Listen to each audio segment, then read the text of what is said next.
कहते हैं कि जब बाप का साथ जाए तो औलाद दरबदर हो जाती है और कोई उसका पुरसाने हाल नहीं होता। ऐसा ही एक आया चकवाल के इलाके महोड़ा थनील में, जहां एक नौजवान के अंधे सफाकाना कत्ल ने पूरे शहर को हिला कर रख दिया। मैं हूं पारस मसरूर और आप देख रहे हैं कोई देखे न देखे शब्बीर तो देखेगा। शब्बीर ने देखा कि एक छोटे से घर के आंगन में अदनान लेटा हुआ था और उसकी बीवी किचन में काम कर रही थी। आसिया, चाय ले भी आओ। मुझे शहर भी जाना है। अब शहर किस लिए जाना है आज आपको? बस मैं सोच रहा था कि गाय तो है, कब तक उससे गुजारा होगा। एक भैंस भी ले ली ना जाए। कह तो आप बिल्कुल ठीक रहे हैं, लेकिन इतने सारे पैसे आप लेकर कहाँ से आएंगे? अल्लाह खैर करेगा, किसी दोस्त से ले लूंगा, उधार ले लूंगा, थोड़े थोड़े करके वापस दे दूंगा। अरे वापस तो आप कर देंगे, लेकिन इतनी बड़ी रकम आपको देगा कौन? आपको तो पता है इतना महंगाई का दौर है, इतने सारे रुपए किसके पास रखे होंगे? तुम ठीक कह रही हो, लेकिन तुम परेशान मत हो, मैं किसी दोस्त से ले लूंगा। अरे मैं तो आपसे ये कह रही हूँ, हमारे पास जो एक छोटा सा जमीन का टुकड़ा पड़ा है ना, इसे ही बेच दें आप। नहीं नहीं, वो कल को बच्चे बड़े होंगे, उनके काम आएगी। खैर, बच्चों से याद आया, बच्चे नजर नहीं आ रहे। यहीं पर थे, अभी अभी खेलने गए। जब से स्कूल की छुट्टियां हुई हैं ना, घर पे तो टिकते ही नहीं है। चलो ठीक है, लेकिन तुम उनका ख्याल रखा करो, माहौल अच्छा नहीं है और इस टाइम तक बाहर रहना अच्छी बात नहीं है। ठीक है, मैं बस चाय पी लूं फिर निकलता हूँ। ठीक है, सुनिए जल्दी वापस आइएगा आप। बस ठीक है, दुआ करना बस मेरा काम हो जाए। ठीक है, अल्लाह हाफिज। अल्लाह हाफिज। अदनान खेती बाड़ी करके और गाय भैंसों का दूध बेचकर अपनी जिंदगी के पहिए को चला रहा था।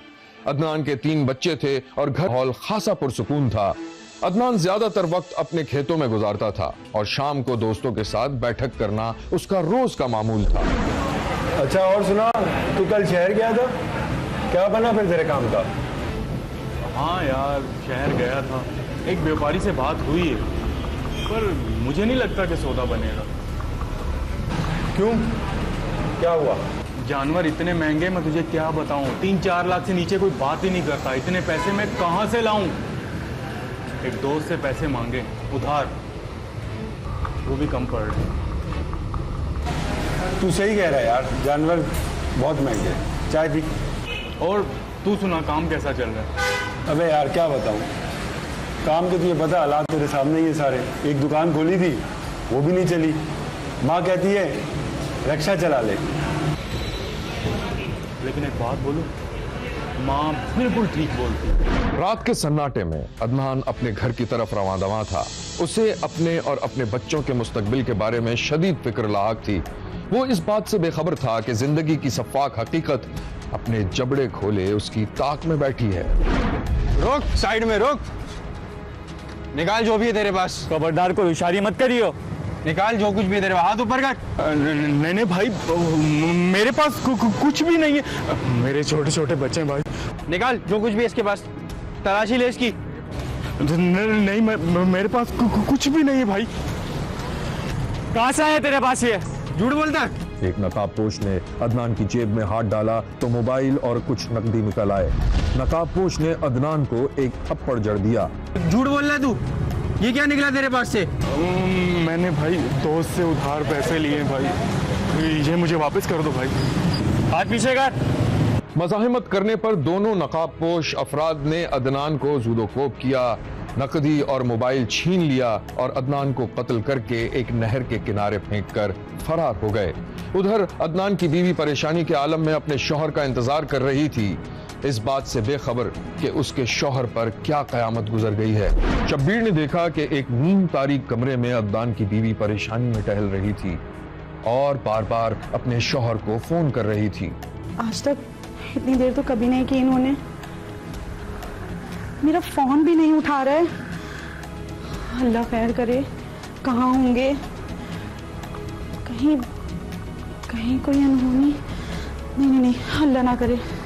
शब्बीर ने देखा कि अदनान की बीवी ने जल्दी से चादर ओढ़ी और घर से निकलकर सीधा पुलिस स्टेशन पहुंच गई। जी बीबी जी, आप इतनी रात गए, खैरियत तो है? आप इतनी घबराई भी क्यों हैं? सर शाम को मेरे शौहर दोस्तों के साथ बाहर निकले थे और अब इतनी रात हो गई अभी तक घर वापस नहीं आए और इनका नंबर भी बन जा रहा है। ये बताएं, आपके शौहर रोजाना इस तरह जाते थे अपने दोस्तों के साथ? नहीं, रोजाना तो नहीं, लेकिन कभी कभार जाते थे, लेकिन खाने के टाइम तक वापस आ जाते थे।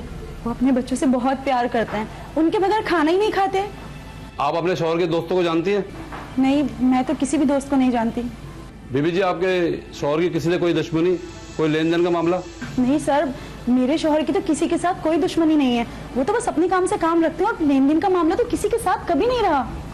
बीबी जी, आप तसल्ली रखें, आप रिपोर्ट लिखाएं, इंशाल्लाह सब सही होगा। शब्बीर ने देखा कि अदनान की बीवी पुलिस अफसर को दरखास्त लिखवा रही थी और अफसर उससे पूछगछ कर रहा था। पुलिस ने अगले ही रोज अदनान की लाश ढूंढ निकाली। इस अलमनाक सानहे ने पूरे शहर में खौफ की फिजा कायम कर दी। लोग खौफजदा थे और अदनान के घर कयामत बरपा थी। पुलिस ने मुकदमा दर्ज कर लिया था, मगर टाल मटोल करते 1.5 साल गुजर गया, लेकिन इस अंधे कत्ल का मुअम्मा हल ना हो सका। यह है अदनान की बेवा जो कसमा पुरसी की तस्वीर बन गई है और 1.5 साल से इंसाफ की दुहाई दे रही है। अभी तक मेरे शोहर का इंसाफ नहीं मिला मुझे, और जब भी जाते झूठी तसल्लियां देते। मेरी अपील है मरियम नवाज साहब से और चीफ जस्टिस साहब से कि वो हमारा इंसाफ करें और हमारी बात सुने। और ये हैं अदनान के मासूम बच्चे जिनकी आंखें आज भी अपने बाप की मुंतजिर हैं। हमें अपने पापा की बहुत याद आती है। मरियम नमाज हमारे पापा के इंसाफ दिलवाए, आज हमें इंसाफ दिलवाए। शब्बीर ने आला हुकाम से अपील की है कि अदनान के कातिलों को जल्द अज जल्द गिरफ्तार करके एक बेसहारा खानदान को इंसाफ फराहम किया जाए जो उनका बुनियादी हक है। देखते रहिए, क्योंकि कोई देखे न देखे शब्बीर तो देखेगा। पुलिस को एक मुबैना कातिल की तलाश थी। पुलिस ने जो मालूमात हासिल की थी उसकी रोशनी में कातिल गुजरांवाला का रहने वाला था, जिसने एक औरत और उसके 2 कमसिन बच्चों को कत्ल किया था और कहीं फरार हो गया था। खातून का शौहर सदमे से निढाल था और पुलिस से ताउन कर रहा था। मैं हूं पारस मसरूर और आप देख रहे हैं कोई देखे न देखे शब्बीर तो देखेगा। रेलवे स्टेशन पर मामूल की सरगर्मियां जारी थीं। कुली मुसाफिरों का सामान उठाए उठाए इधर से उधर जा रहे थे। बुकिंग ऑफिस पर भी लोग जमा थे और टिकट खरीद रहे थे। टिकट खरीदने वालों में एक घने बालों वाला सेहतमंद नौजवान भी था जो जल्द से जल्द टिकट हासिल करना चाहता था। उधर प्लेटफॉर्म पर गाड़ियों की आमद और रवानगी हज़्म मामूल थी, लेकिन स्टेशन पर मौजूद एक पुलिस अफसर खासा चौकन्ना दिखाई दे रहा था। वो हर मुसाफिर पर एक गहरी नजर डालता और आगे बढ़ जाता। घने बालों वाला नौजवान पुलिस अफसर के सामने से गुजरा तो पुलिस अफसर ने उस पर एक नजर डाली, लेकिन नौजवान पुरसुकून रहा और एक बेंच पर बैठकर गाड़ी का इंतजार करने लगा। इसी दौरान दूर से आते हुए एक शख्स ने नौजवान को पुकारा। अबे खारून, तू क्या कर रहा है इधर? अरे अरसलान, तू यहाँ क्या कर रहा है? यार मैं तो खाला को लेने आया हूँ, पिंडी से आ रही है। और सब खैर है ना? चल यार, बाद में मिलते हैं। यहाँ शब्बीर ने देखा कि पुलिस अफसर खामोशी से मोबाइल पर एक तस्वीर देख रहा था।